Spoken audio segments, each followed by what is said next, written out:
When assaulting a building, there is two types of method of entry. Firstly, overt, when you're going to use explosives, as you've seen in the Iranian embassy siege. Second, covert, when you want to move silently into the building as far as possible without alerting the enemy. Whether it's covert or overt, surprise is the key factor to a successful assault. Overt methods of entry rely more on speed, loud explosions and movement in an attempt to overwhelm the enemy. Where a covert entry is planned, it's all about stealth, silence, and even deception. The team is trying to get as close as possible to the enemy position or stronghold without detection. However, should the team be compromised, the offensive will go noisy and instantly transform to an overt assault. Both tactics will utilize specialist entry equipment for the task. For the covert MOE team, their kit must be silent but potent. This machine here is a separator but also a cutting machine. You can jam this in between bars,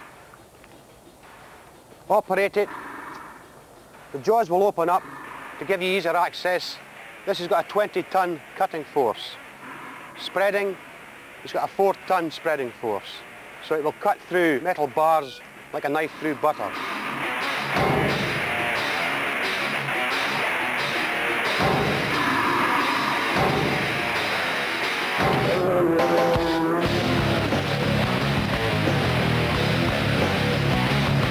This piece of equipment here is a hydraulic door opener. Take it up to the door, fit it in between, pump up the hydraulics, turn the lever, and a ram will come out and knock the door down.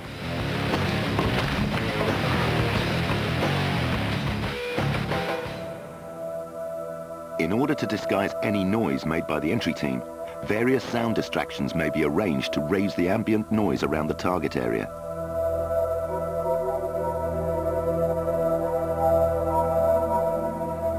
In the Iranian embassy siege, Heathrow's air traffic was ordered to fly lower and closer than normal over the siege vicinity, raising noise levels subtly but effectively. When a more dynamic entry is necessary, serenity is not an issue. Getting to the target as quickly as possible is. When doing a close target recce of the stronghold, you're going to be looking at the doors you're going to make entry through. You're going to look at them to see how strong they are. From that you will decide which tool you're going to use for that specific door. In this case, we're going to use the hooligan bar. Like.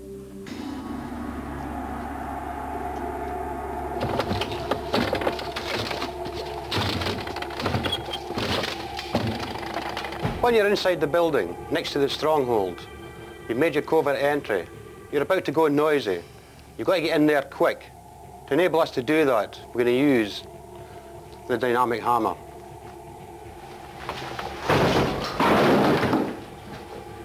As you can see, that's quite effective. When entering the stronghold, you may come across a stronger door. For instance, an industrial fire door.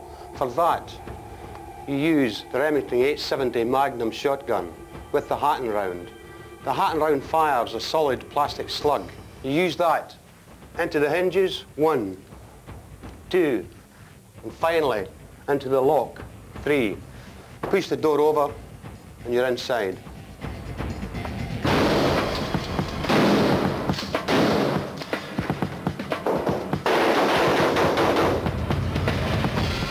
Blowing a door off its hinges is just one example of explosive MOE techniques that encompass the SAS blueprint of speed, aggression, and surprise.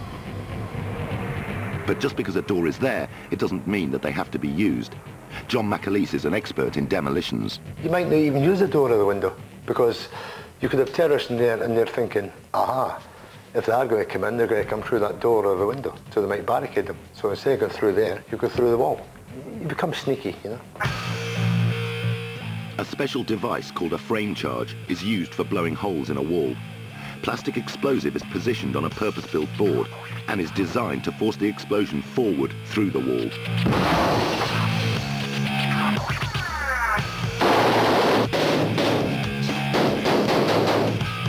If there's, say, hostages the other side of that barrier, you know, and you're using explosive entry, it can't be too big because you'll damage them inside.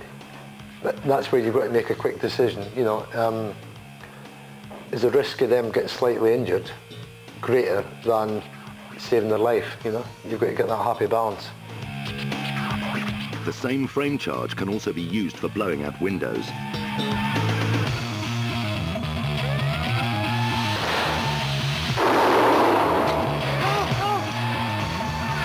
The effectiveness of this technique was illustrated in the Iranian embassy assault, where Mack was watched by millions as he blew out the window on the embassy balcony. When attacking a multi-storey building, it might be necessary to attack all floors simultaneously. To enable us to do that, we must be able to abseil.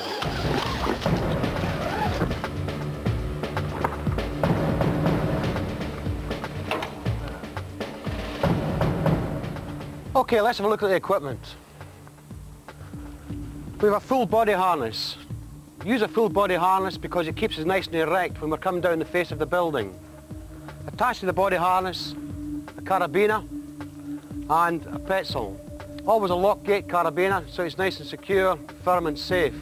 The pretzel is used to enable us to operate hands-free. It also allows us to stop at any time, take both hands off the pretzel, and allows us to move both hands, whether we want to put explosives on to gain entry, or whether we want to draw our weapon to engage any terrorists that we see inside the building. Quick demonstration, please, John.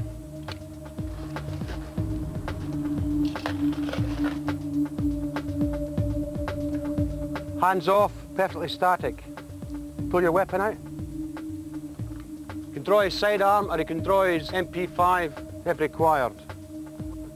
Holster your weapon.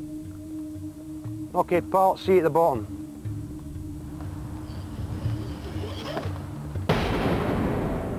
During assaults, ropes may be used in a variety of ways.